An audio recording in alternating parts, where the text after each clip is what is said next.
What's up, guys? It's your girl Kia, and I'm back for another video. I would have recorded this video when everything first happened, but I kind of wanted to go through. Let me fix this camera. That's as gonna get. I kind of wanted to go through more information to find out everything that happened with Fresh and Fit. So, just so everybody knows, Fresh and Fit's podcast got demonetized. It is the #1 men's podcast on YouTube. They are very popular. They're also on Rumble. I think they do on TikTok. I think they have a Patreon. They might have used to have a Patreon and then stopped using that. I'm not 100% sure about the background dealings of what's going on with their podcast, but they were demonetized. And just so you all know, I'm not some random person who just started listening to their podcast like a month ago, or just started listening to their podcast because of what's happening with them right now. I've been listening to their podcast for at least a year and a half. And the reason why is because, I work all day. I like getting other opinions and listening to other YouTubers. And sometimes the conversation they have between the girls they have on their show is really interesting. And scratch interesting. It's really funny. Because it's stupid. And it's their platform. They control it. The whole Frank Castle thing used to be funny to me when they kicked out girls. Because sometimes it was petty and sometimes the girls really were out of control. Like the girl, there was 2 black girls, I want to say this was a year and a half ago, who basically got violent and had to be threatened to get kicked out of the apartment. So I'm very familiar with their content. I'm not an avid viewer. I'm not a passive viewer. I'm actually somebody who consumes their content on a regular basis. So as someone who consumes their content on a regular basis, this is not surprising to me that they got demonetized. What I'm surprised by is that they're surprised. And I think that's everybody's kind of sentiment. And I've watched a lot of the videos of people commenting. It's mostly people who they try to deplatform who are making videos. The lead attorney, O'Shea, Abin Preach, Poor Man's Podcast. I don't think many Ochre Tutorials got hit with anything. I've seen those people make comments on it, and there's like one other girl who made a comment, but she didn't seem like she was a real viewer of the podcast. And I'm listening to all these people's reviews, and they're picking up certain videos about why the guys got demonetized. Like, you're leaving out several videos on why this should have happened sooner. So, but let me talk about the first thing that people keep leaving out. Their podcast studio is inside of an apartment complex in Miami. It's a nice apartment building. So Myron lives there, but they shoot the podcast from that location, which business-wise makes sense. As someone who's an independent contractor, your home being your office and all of your revenue, that means you can write off the entirety of your rent because your main source of business is in that location. So that makes sense to me. But it's still an apartment complex. You still have neighbors downstairs, upstairs, left, right. You have neighbors. You have a leasing manager, everything. The people in the leasing office want them out of that apartment, and they could be evicted. I am not surprised by this. And people keep saying, just because they just don't like, what Fresh and Fit are saying is that the complex it's some matrix thing and everybody's talking. And my whole thing is like, but wait a minute. You guys have neighbors next door to you and across the street. You guys have had girls kicked out who are loudly getting kicked out. If it's loud through the audio, imagine what it's being like across the street, across the hall. I think about those 2 black girls that he got that kicked out, who didn't want to leave, who are now cussing and screaming, saying F Fresh and Fit, F Fresh and Fit, and are practically trying to throw Hennessy bottles at them as they're trying to leave. There was also another fight that happened, I want to say a month ago, where the girls were fighting in the hallway and they tried to pull them back in, and one girl actually screamed out, F you Jewish girl, or something stupid, or Jewish B word. That happened. Then the other fight that I saw, that I actually saw on not on Academics channel, on World Stars channel, and it was one of their channels that's posted on, DJ Academics had 2 girls come on the show. Those 2 girls got in a fight in the lobby of this apartment complex. They are arguing, fighting at the elevator. It's recorded. And they're not just they're having a little fight. Then DJ Academics get in one girl's face, is like in her face, like he's going to hit her. Why would a leasing manager want to deal with all this? This has nothing to do with the Matrix. And that's moving on to my next topic, is that Myron is not taking any accountability for the show. Again, I've watched the show. I've seen the stuff and it's like, ooh, that's not gonna go. And they keep blaming the Matrix, or that everybody's against the manosphere and helping men. That's not the case, because there are plenty of man-focused channels who help men. It's weird saying help men, but who give men-focused advice, who are fine.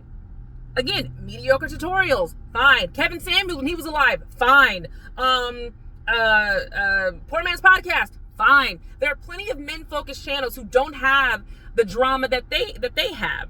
I think their format, their late night format, their daytime format is completely different. But their late night format is salacious. It is. You know, you got a bunch of OnlyFans models sitting there having a conversation. None of these girls are ever educated. They're all usually maybe 25. I think the oldest girl they had on there might have been almost 40. And that was just to prove a point. I mean, there's no other reason that she was on there. But they had these OnlyFans girls on there. They debate them about women's questions. They get, you know, comments flowing in. They get super chats flowing in from people asking questions or calling girls stupid or this or that. They have people like Zerka and Sneeko on. They've had Nick Fuentes on. They've had Andrew Tate on.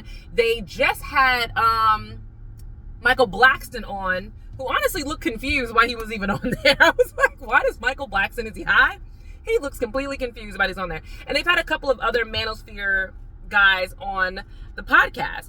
But a lot of that salacious content, it has very little value outside of entertainment and in the stuff they talk about. I mean, Nick Fuentes came on there and the girls convinced Nick Fuentes to say the N-word. Why they convinced him to do that, I do not know. Why he did, I do not know. But Nick Fuentes is a white supremacist and he's a Holocaust denier, you know. So the guy, Myron and I keep saying Myron because Fresh never, or Fit never says anything of value. Not once. He's usually either backing up Myron or he's backing off from Myron if Myron says something. So it's mostly Myron who runs this show. Let's call a spade a spade. But anyway, they had Nick Fuentes on, and he is a white supremacist. There's nothing else you can call him. So when Fit, Myron brings up that it's political, it's not political. No one likes Nick Fuentes. It's not so much about politics as it is about this man is a Holocaust denier. That's a huge deal. That a Holocaust denier is the same thing as someone saying that slavery never happened and black people just randomly got here, you know? They've also had Andrew Tate on, and if you don't know, Andrew Tate is dealing with issues in Romania right now. He's on house arrest from Romania for sex trafficking, even though Myron is saying that he's being falsely accused, even though for him to be arrested by Interpol, there is a good amount of evidence to have him arrested. And again, that's the same thing. The manosphere is not being persecuted. It's Andrew Tate being persecuted. It's his brother being persecuted. And Myron, for the record, you and Fit are not being persecuted. You guys got demonetized from your platform. You still have YouTube. You're still on YouTube. You're allowed to say whatever you want. They just don't want to employ you anymore. And it's interesting to me when people are like, he was saying about to cry and doing this whole thing about, you know, people are basically against them and what they do and this and that. It's like, sir, it's like when you are at a job. You can't walk around saying racist stuff. You can't walk around your job calling people whores. You can't walk around saying awful stuff. Not just that, like, oh, OnlyFans girls are sluts or this and that is fine, but just calling random women, every woman a whore, and go walk around saying racist stuff and, you know, Jewish Holocaust this and the racist stuff about Preach being a monkey from Avon Preach. You can't say that at your job. And if your job fires you, they just fire you. You immediately don't want to pay you anymore. Let's say you're working at a Whole Foods corporate and they fire you as an employee. It doesn't mean you can't come into another Whole Foods. It just means we're not going to pay you to work here, but you can come into all the Whole Foods you want. It's the same thing YouTube is saying. They're saying you can have your channel. We don't care. We're just not going to have you part of the partner program and pay you to spew this crap on our platform. And I'm sorry, but a lot of this stuff they do on the nighttime platform. The nighttime platform is just a bunch of garbage. It's literally for entertainment value. It brings no value. I can't even imagine it bringing value to the men who watch the show. You're watching OnlyFans models get degraded by their choice. Let me just make it clear. They're getting degraded by their choice, you know, at that panel. How does that add value? It's entertaining. It's funny. Again, I've watched it. It's definitely entertaining. I'm not going to say that I haven't seen it before because, like I said, I have. But it has no value to men. It's just so that they can rack up money. Their YouTube platform was their highest paid platform. They get super chats and memberships and the whole thing. They get a lot of money from that. And I do feel bad for Fresh and Fit because I feel like, I feel bad for their employees. They have people who work for the Fresh and Fit universe. They have producers and editors and different people who work for them, and now they have to figure out how to pay these people. And that's disappointing for those people. But also, if you're on a ship that you can see sinking, why would you stay on the ship? That's like staying on the Titanic as long as possible. That dumb shit that Rose and Jack did, to stay on the ship as long as possible. For what? Why did you jump in the water and swim away to get away from the ship? That's just my opinion. And I get that people believed in Myron and think and Fresh and Fit and believe in them, but they didn't believe enough in their platform to clean up their own stuff. They continued. I mean, the racist stuff alone was bad. And if you go back, the racist stuff is when they said they weren't down with the brown, they're not down with Shaniqua's. I think it was Asian Doll that they had on? Asian Doll, the rapper, came on, and I think she ended up getting kicked out. And they used that video to, expand their channel. But they seem to not like black women. It's one thing to have a preference. It's one thing to call all black women trash, which is really what it came out to saying, that all black women are trash. We bring no value. Nobody wants us, and that just to me was messed up. Then after that, they've had other incidents of racism. They had the whole KKK hood thing, which was insane that they even thought that was okay. And this is all before they had Nick Fuentes on. This is all on their own. They mocked Preach, called him a monkey and did monkey noises and pretended to pull poop out of his butt and smell his hand and lick his hand. It's just all ridiculous bag of BS stuff for entertainment value. What value did that stuff bring to the manosphere? The last thing I wanted to bring up is what really put them on YouTube's radar is the copyright strike incident, which if you are part of YouTube or like I am in the digital marketing space, you heard about this. What happens with Fresh and Fit is that they say salacious stuff, or some girl gets kicked out, or some girl kind of pushes back, and Myron or Fresh will just sit there and it'll be a blank face for a couple minutes before they come up with an answer. People will take those clips and they'll comment on them. And it's under fair use. So they'll comment on them. So what Fresh and Fit decided to do was take all those people who would ever use their videos and send them a copyright strike for every single time they use that video. I think Lead Attorney said he got 10. I know Fresh and Fit got multiple ones. Mediocre Tutorials, I don't know. Poor Man's Podcast did. O'Shea did. All these people just got these random copyright strikes.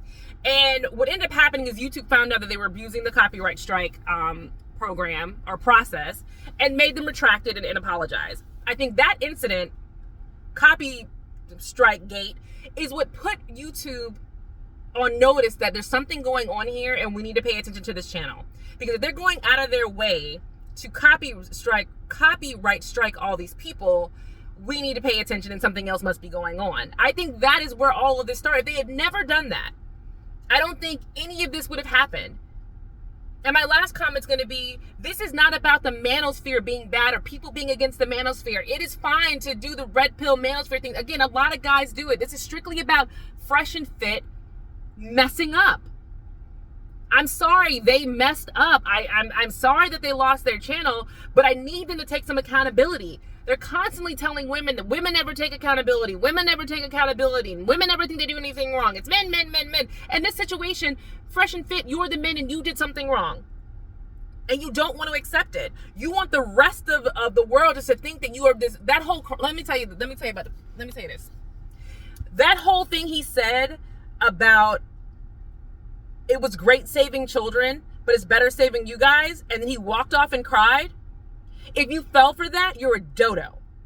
That to me pissed me off. And maybe it pissed me off because I'm a mom. Maybe it pissed me off because I am someone who advocates for the welfare of children, which is way more important than saving some guy from his gold digger girlfriend that he didn't know that he wasn't paying attention to. That was so manipulative to his platform. And I feel that's who Myron is. He is a manipulative person. And that's fine. He's doing it on his platform. People want to buy into it. That's his business. But for him to make it seem like he did absolutely nothing wrong Everybody's against him. Everybody's mean to me. Nobody likes me. It's very childish and very high school. And who knows if they're going to get their channel back? Does anybody really care if they get their channel back? Their followers do. That's great. Their employees do. I understand that. But outside of that, and I don't think it's going to affect anybody else who has a man-focused channel or a red pill channel. They're not going after them. Those other channels aren't messing up. It's you who messed up. So if you think I'm wrong, you think I'm wrong. I'm cool about that. Jump into the comments. Let me know your thoughts. Let me know what you think. If you think I'm wrong, if you think I'm a B word, if you think I'm ugly or whatever, tell me in the comments. I don't care. And and another funny thing that I'll say is, like, a lot of people are using this fresh and fit situation to build their channel by making commentary videos on it. I'm making this because I have to get it out somewhere, because my husband doesn't care. He has no idea who Fresh and Fit is. He would look at me and roll his eyes and walk away. People in my world do not know. I am someone who enjoys YouTube content, so I'm aware of it. YouTube is something I do for fun. This is not my full-time job. If you have listened to the channel before, I am a digital advertising coach and expert full-time. I do very well at that. So this is just something fun for me to do, and I wanted to get my opinion out there. So, all right, guys, enjoy the rest of your afternoon. I look forward to hearing from you, and I'll see you in the next video. Like and subscribe to the channel. Bye, guys.